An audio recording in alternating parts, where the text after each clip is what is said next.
Salam dan bahagia Bapak Ibu Guru Hebat.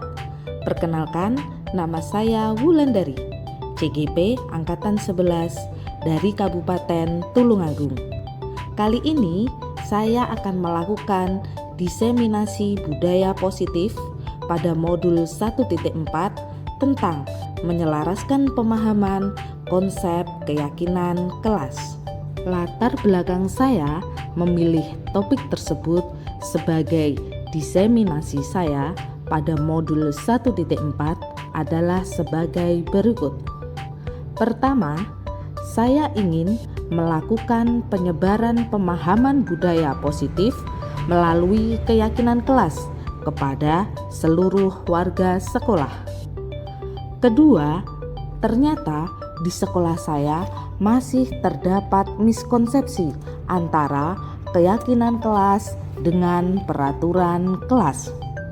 Dan yang ketiga, untuk itu perlunya saya menyelaraskan pemahaman konsep keyakinan kelas kepada seluruh warga sekolah. Adapun langkah-langkah aksi nyata saya dimulai dari yang pertama, saya melakukan penyebaran pemahaman budaya positif melalui keyakinan kelas.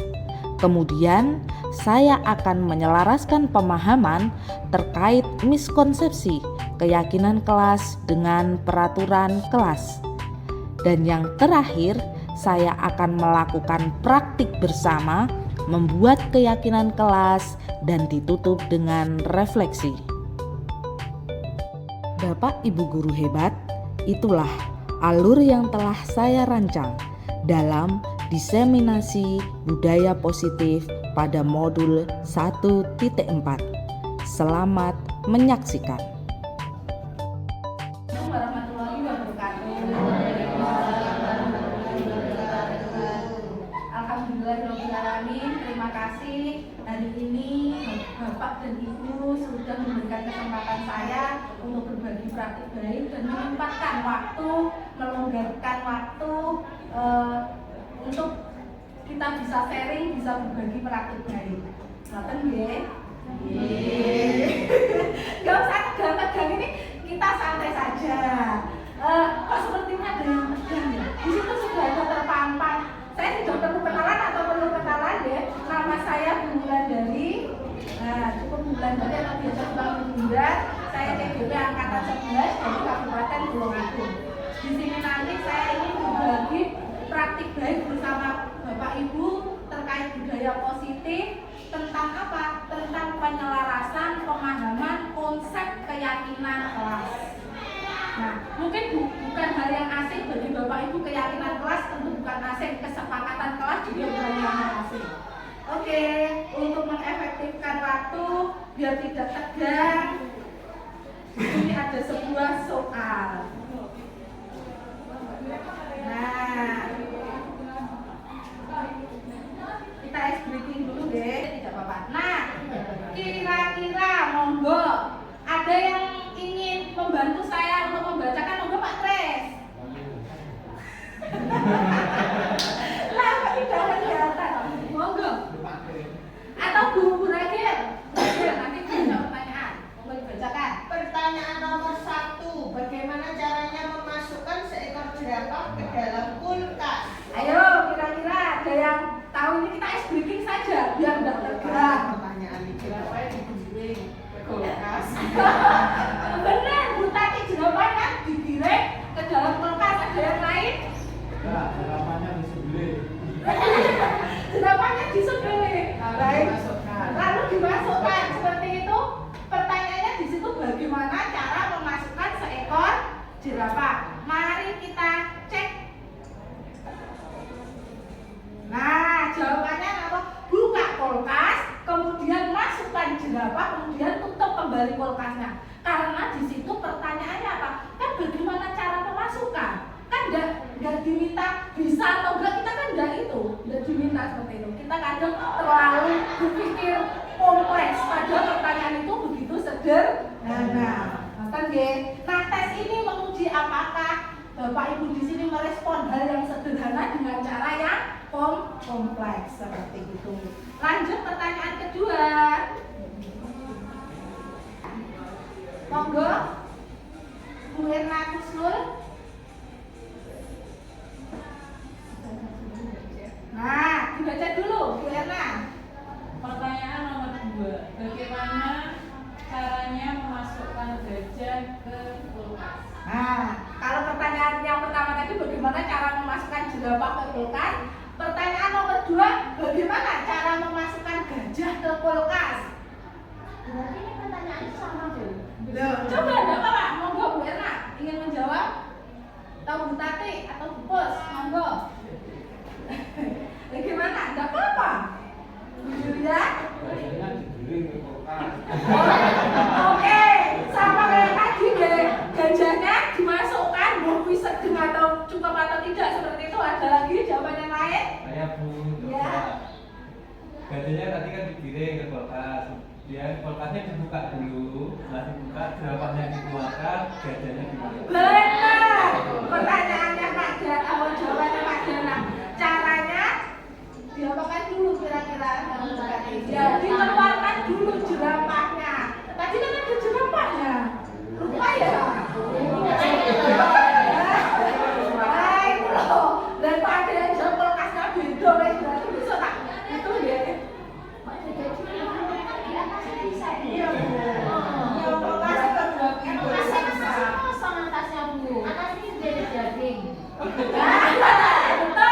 betul.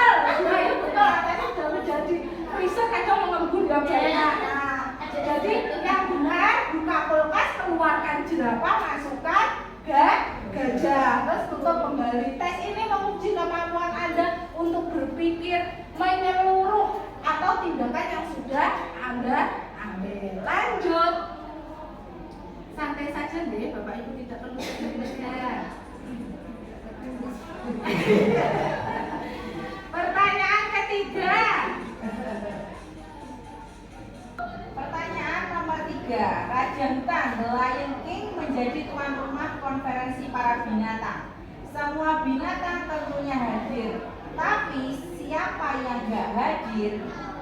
Ya, kira-kira dia bisa menjawab. Raja Hutan hutannya menjadi tuan konferensi para binatang. Semua binatang tentunya hadir, tapi siapa yang tidak hadir? Yang tidak hadir, mungkin gajah, karena gajah tadi posisinya di dalam kulkas. Oh ya, ada yang nggak setuju? Setuju. Jerapah.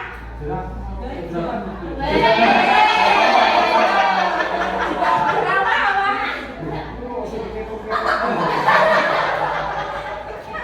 Pak Kres protes Pak Kres. Mari kita simak kira-kira jawabannya apa ya? Jadi jawabannya apa? Karena jawabannya si gajahnya tadi masuk di dalam kulkas. Baik. Dalam 3 pertanyaan pertama, Anda masih punya 1 kesempatan untuk membuktikan kemampuan Anda. Nah, ini pertanyaan. Nah, pertanyaan terakhir, masih ada 1 kesempatan. Pertanyaan nomor 4, saya bacakan Anda harus berenang menyeberangi kali tempat buaya banyak berbumi. Bagaimana caranya?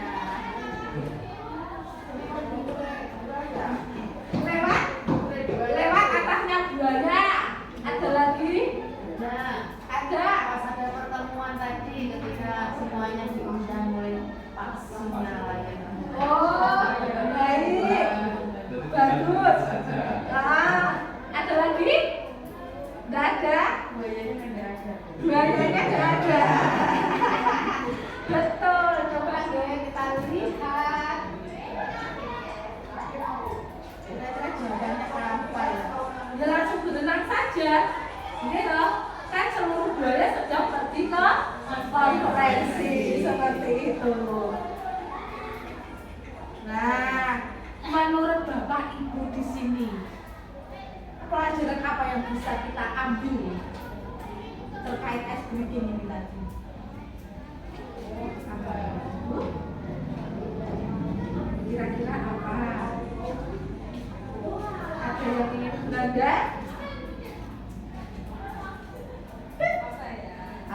kira-kira pelajaran bermakna atau pesan bermakna yang bisa kita ambil dari beberapa pertanyaan itu tadi, kemudian kita bisa menyimpulkan.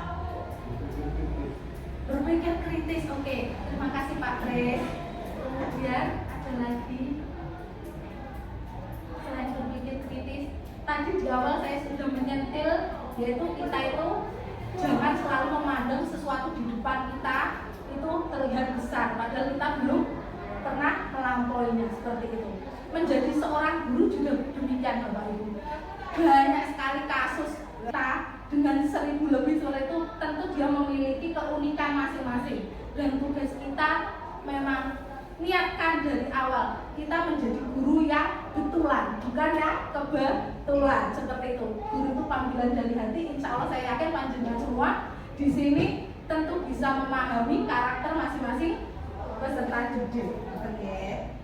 Nah, kenapa toh kemarin kok Bu Dari ingin melakukan praktik aksi nyata terkait dengan penyelarasan konsep keyakinan? Yang pertama, keyakinan kelas itu kan merupakan suatu budaya positif ya. Budaya positif itu merupakan perwujudan nilai-nilai atau keyakinan yang universal yang diterapkan di sekolah, sehingga guru memiliki peran penting untuk membangun budaya positif tersebut. Namun yang menjadi PR, kurangnya pemahaman yang komprehensif tentang konsep budaya positif melalui keyakinan kelas. Padahal budaya positif itu jika diterapkan akan memberikan dampak yang luar biasa terhadap peserta didik, baik selama proses pembelajaran maupun terhadap hal yang akan bermakna yang akan didapatkan oleh peserta didik. Itu alasannya.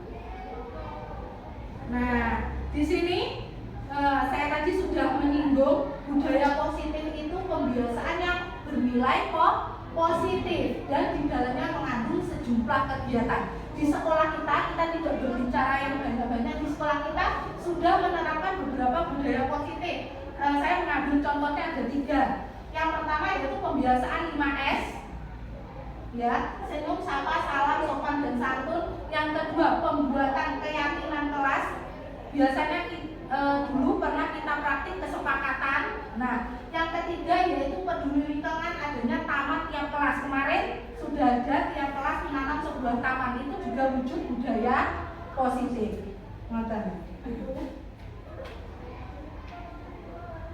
Nah, tadi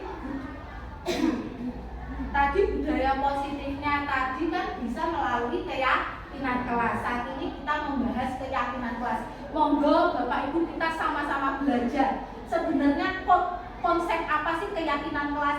Keyakinan kelas itu berlandaskan atas nilai-nilai kebajikan yang universal.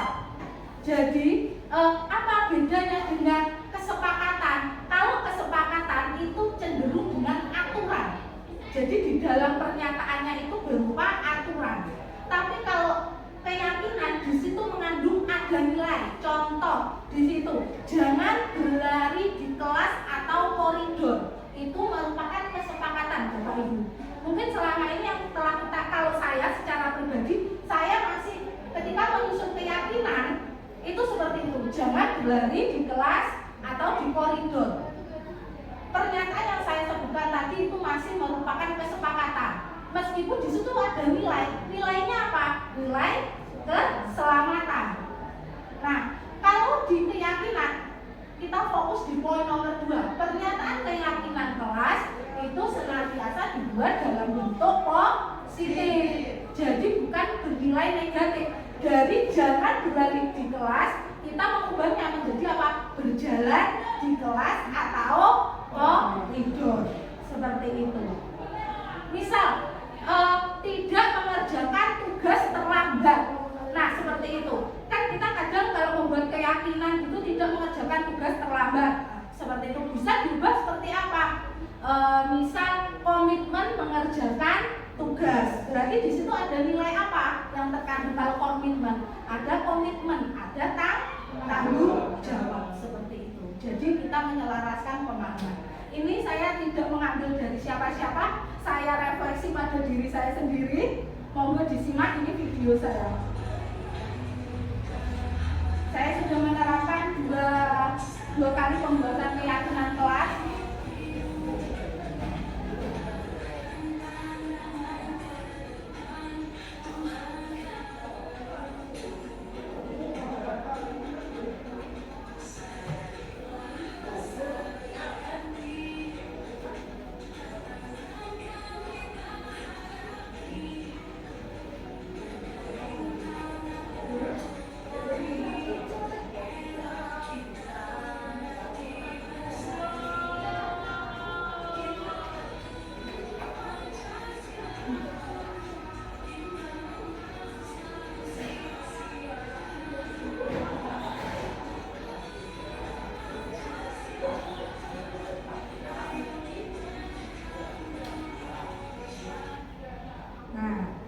Dari video itu tadi sudah terjadi miskonsepsi nopo dereng di situ tadi video saya. Ini video 2 tahun yang lalu terkait keyakinan kelas ketika saya menjadi wali kelas di kelas 8-10. Lanjut, ini ketika tahun lalu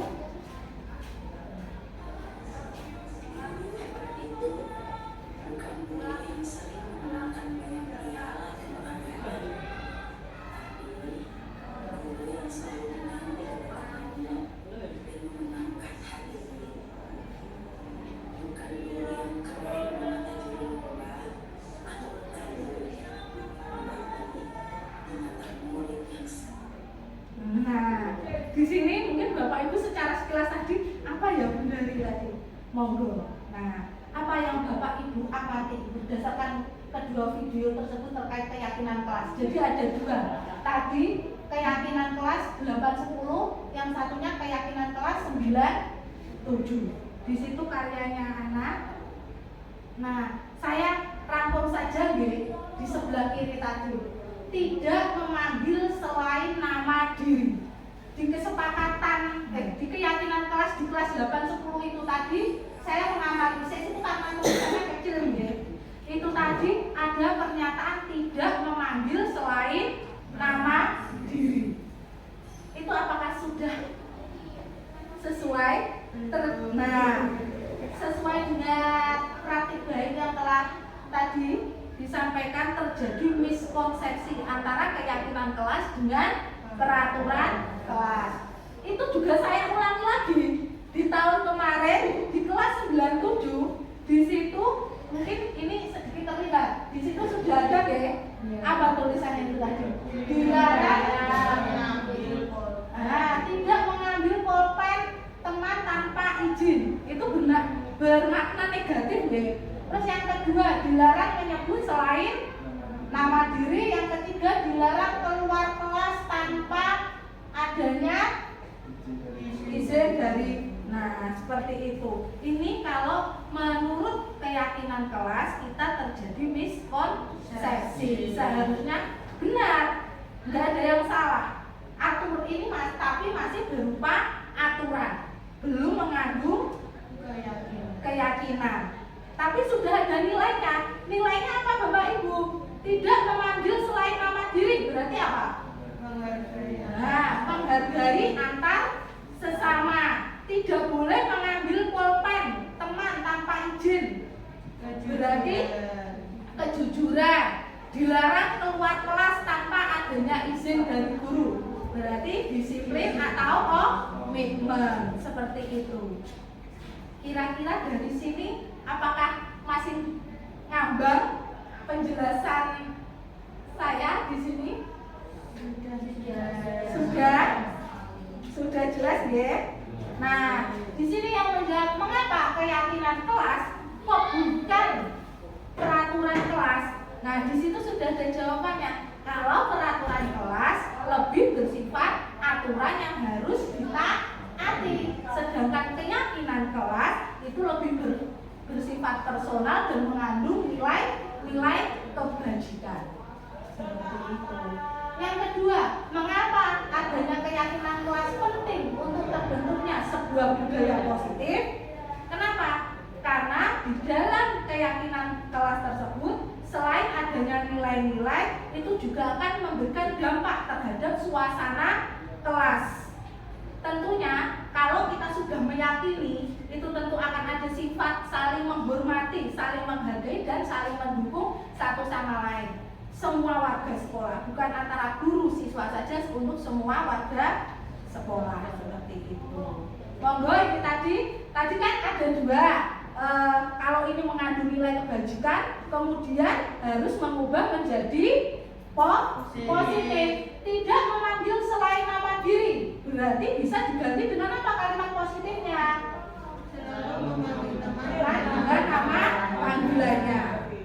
Kira-kira kalau Bapak Ibu lebih suka yang mana? Tidak memanggil selain nama diri atau selalu memanggil teman dengan nama panggilannya? Kira-kira. Jadi yang nomor 2, tidak boleh mengambil pulpen teman tanpa izin. Berarti selalu meminta izin sebelum meminjam barang teman. Yang ketiga, dilarang keluar kelas tanpa adanya izin dari guru. Berarti selalu meminta izin kepada guru sebelum keluar kelas. Seperti itu. Masih bisa dipahami ya dari sini?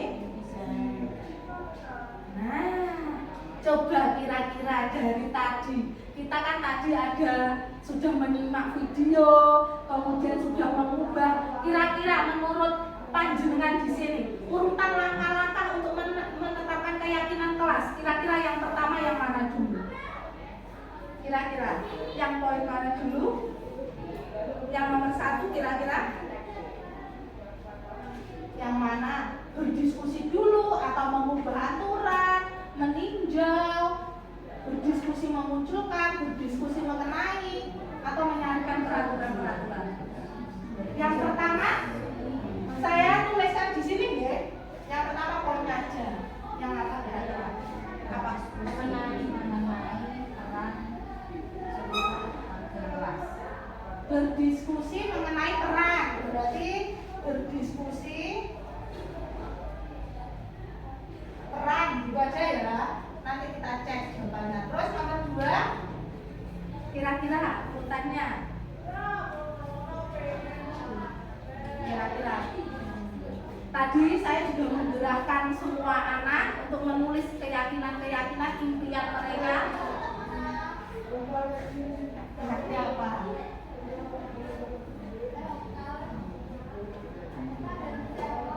Memunculkan yang harus berdiskusi berarti memunculkan ya. Memunculkan apa di situ? Ya, memunculkan peraturan. Terus nomor 3. Nomor 3 kira-kira?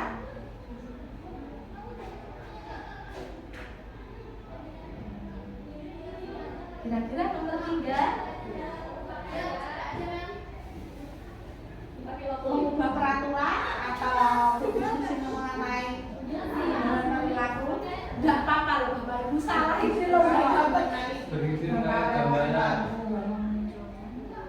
Apa? Berdiskusi mengenai gambaran perilaku? Oh, berarti diskusi gambaran perilaku ya. Terus yang keempat,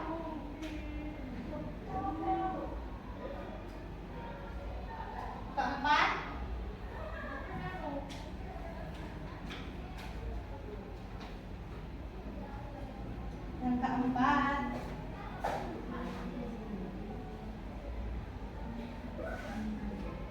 nomor kira-kira kalau sepertinya kalau meninjau ulang biasanya itu poin yang terakhir menyarikan peraturan deh, menyarikan itu memang dari sana menyarikan deh, jangan diprotes. Kemarin banyak ya, kok menyarikan seperti itu, memang dari pusatnya seperti itu. Menyarikan peraturan, kemudian mengubah, kemudian terakhir meninjau. Baik. Terima kasih atas jawaban hebat dari Bapak Ibu semua. Mari kita cek. Nah, sudahkah sesuai? Yang pertama di sini jawaban panjenengan yang pertama berdiskusi peran, betul? Berdiskusi peraturan.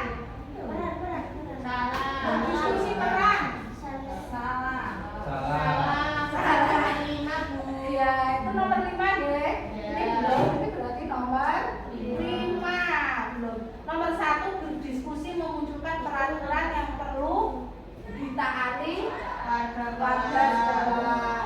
Berarti itu yang nomor berapa itu tadi? Nomor 2. Terus ini seharusnya nomor 1 ya.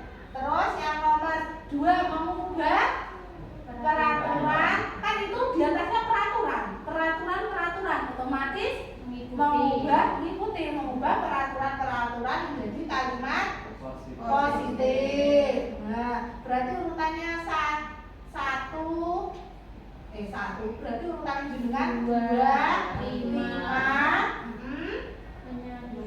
terus menyarikan berarti 4, kemudian berdiskusi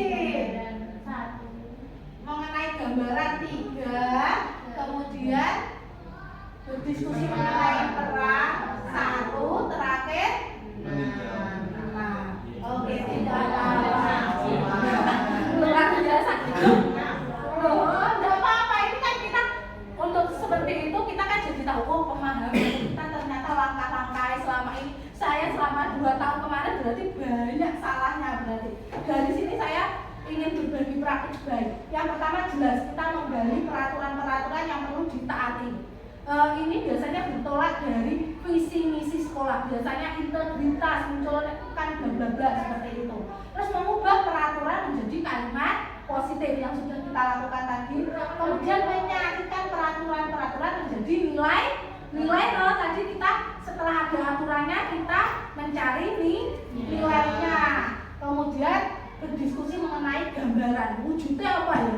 Misal tanggung jawab. Biasanya kalau untuk tingkat yang lebih tinggi mungkin kan ada tarafnya Bapak Ibu di sini. Jadi ada yang SD, SMP, SMA. Kalau mungkin SD ini kalimatnya lebih simple, lebih sederhana. SMP agak kompleks, SMA lebih kompleks lagi.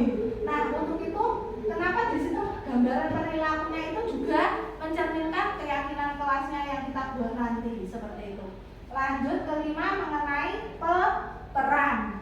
Perannya seperti apa? Misal kalau ingin kita memberi tugas, memberi tanggung jawab sebenarnya, Cah, tolong ya Cah yo, ini bulan memberikan tanggung jawab untuk kelompok A, nanti yang bertanggung jawab A. Misal A2, yang B misal Sasongko. Nah, kita itu sudah memberi nilai kepercayaan kepada mereka, yaitu dia sebagai pemimpin pembelajaran di kelompok kecil itu. Kita bisa menanamkan nilai-nilai itu melalui diskusi seperti itu.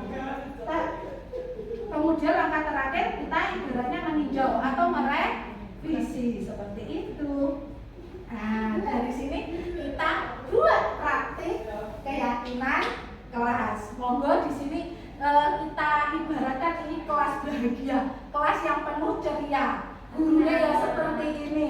Nah, kita praktiknya Bapak Ibu di sini ada kolom peraturan sebelum diubah keyakinan. Jadi kalau di sini aturannya peraturan atau kesepakatan. Berarti kalimatnya seperti apa tadi? Negatif. Masih bernuansa negatif. Makanya dia sebelum diubah menjadi keyakinan kelas. Oke. Iya. Iya.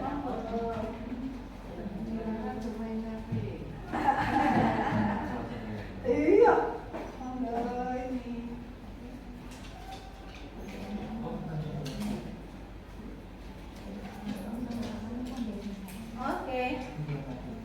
Oh, kurang satu. Alhamdulillah hari ini banyak sekali. Ya Mas. Monggo kira-kira membuat peraturan saja peraturan. Ya. Kan sih misal jenengan Bundari tidak boleh datang terlambat atau apa, monggo. Ini kita anggap ini nuansa kelas kita anggap kita sebagai murid kira jenengan memimpikan kelas impian yang seperti apa.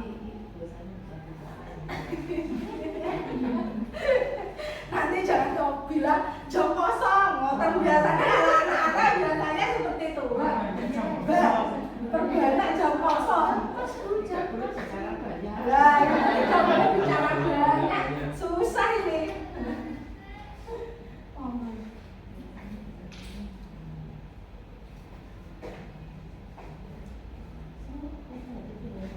Iya, silakan Bu, kalau sudah bisa ditempel langsung Bu, gimana?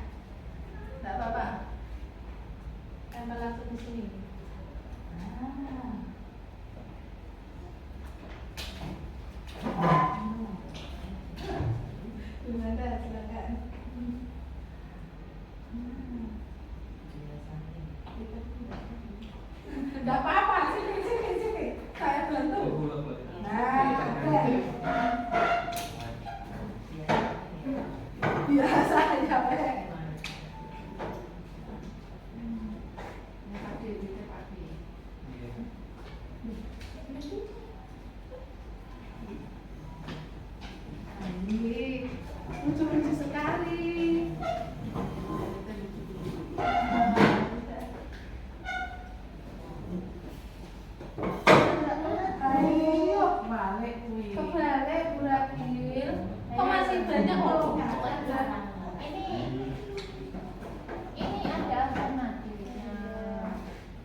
mengimpikan di kelas impiannya Bapak Ibu.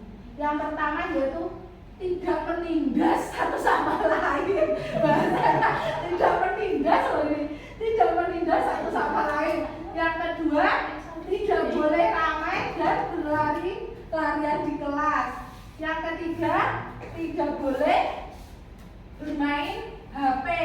Terima kasih Pak Tre. Bermain HP tanpa izin guru. Yang keempat, tidak bicara sendiri dengan teman satu bangku, apalagi dengan teman satu kecamatan. Saat guru menjelaskan, ini jurnalis. Tidak tidur saat kegiatan pembelajaran. Oke, tidak bermain HP saat pembelajaran. Berarti yang sama saya kelompokkan deh. Ini kan sama, tidak boleh bermain HP. Tidak boleh bermain HP. Tidak celometan, berarti tidak bicara sendiri. Oke, sak kecamatan itu tadi. Tidak boleh terlambat masuk kelas. Tidak boleh ramai-ramai dan berlari. Ini tadi sama nggak dengan tidak celometan, tidak bicara sendiri? Sama ya? Nah, taruh sini berarti.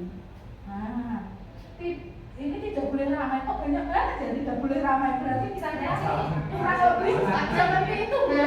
Anak-anak hebat kita tidak boleh terlambat masuk kelas. Ini enggak deh. Tidak boleh terlambat. Berarti enggak. Tidak boleh ramai. Ya kok ramai lagi? Semua soalnya. Nah, di sini sudah kita dapatkan. Kita dari 10 anggota di sini, kita mendapatkan berapa Bapak Ibu di sini? 1, 2, 3, 4, 5. Kita mengerucut menjadi 5 kesepakatan kelas atau aturan. Di sini tidak menindas satu sama lain. Berarti di situ ada nilai apa Bapak Ibu? Tidak menindas. Berarti apa? Berarti di sini tadi saling menghargai. Tidak boleh terlambat masuk kelas. Disiplin. Oke. Tidak boleh bermain HP tanpa izin. Tidak boleh bermain HP saat pembelajaran. Berarti komitmen atau bijak bijak menggunakan gawai. Yang keempat, tidak bicara sendiri dan seterusnya. Kurang lebih tidak boleh ramai. Berarti apa? Kalau kita peduli berarti empati. Ya toh, kita peduli. Nah, tidak tidur saat kegiatan pembelajaran. Komitmen, tanggung jawab juga bisa. Oke, dari sini Bapak Ibu sudah merumuskan nilai-nilai keyakinan secara universal. Minta bantuannya Bu Erna. Dari nomor 1 ini monggo kita selaraskan, kita ubah kalimat ini peraturan menjadi keyakinan kelas. Tidak menindas satu sama lain. Berarti apa? Saling menghargai, sesama warga kelas. Seperti itu. Nomor 1. Bisa buah madu insya Allah.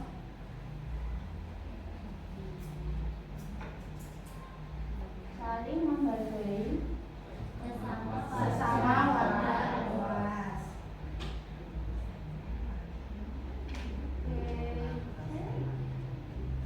Alhamdulillah, nggak apa-apa. Nggak apa-apa.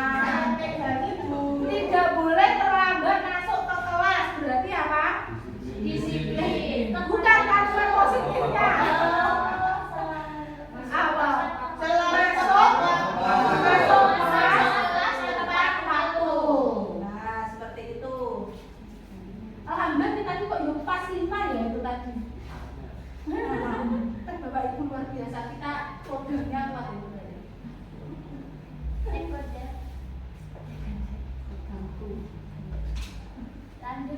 Lanjut ya, tidak boleh bermain HP tanpa izin, tidak bermain HP saat pembelajaran. Berarti menggunakan HP guru, Menggunakan gawai di bijak kayak mana? Bagaimana menggunakan HP? Seizin guru. Menggunakan HP seizin guru. Nggak apa-apa.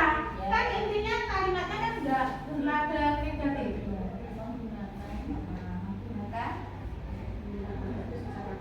Menggunakan HP secara bijak seperti itu juga boleh.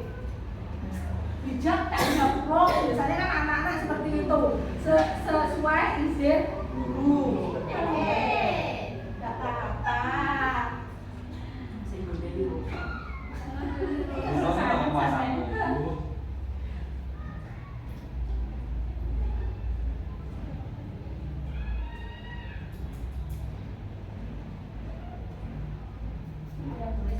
Belum Bu. Ini Ini ya yang sudah. ya. Lanjut. Tidak berbicara sendiri, Bapak Ibu. Tidak boleh ramai, tidak boleh ramai, tidak boleh celometan. Berarti apa? Memperhatikan saat guru memberi pelajaran. Ini berarti wujudnya ini tadi tanggung jawab ya, berarti nilainya. Memperhatikan.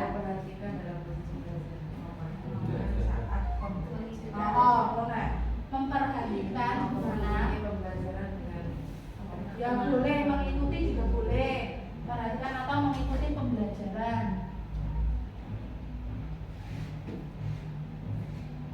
Ya, pembelajaran saja. Dengan Tenang. tenang.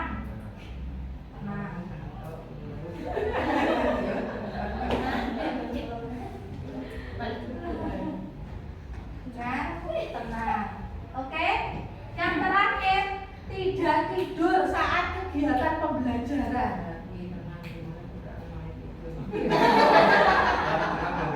Oh, tidak tidur berarti apa? Fokus terhadap Proses fokus selama proses pembelajaran.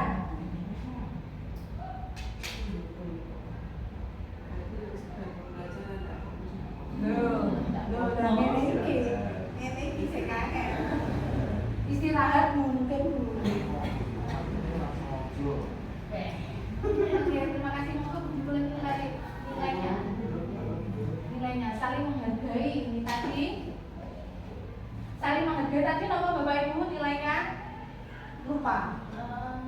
Saling menghargai berarti apa? Toleransi itu juga bisa. Iya, kurang dulu aja toleransi. Masuk kelas tepat waktu di disiplin.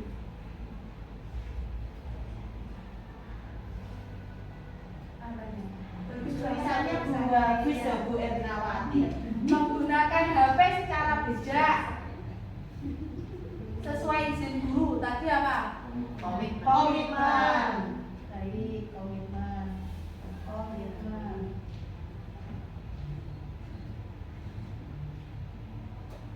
Memperhatikan pembelajaran dengan tenang, tanggung jawab kan? Tadi yang Fokus, empati. Empati. Empati itu peduli, memperhatikan. Fokus berarti itu tanggung jawab.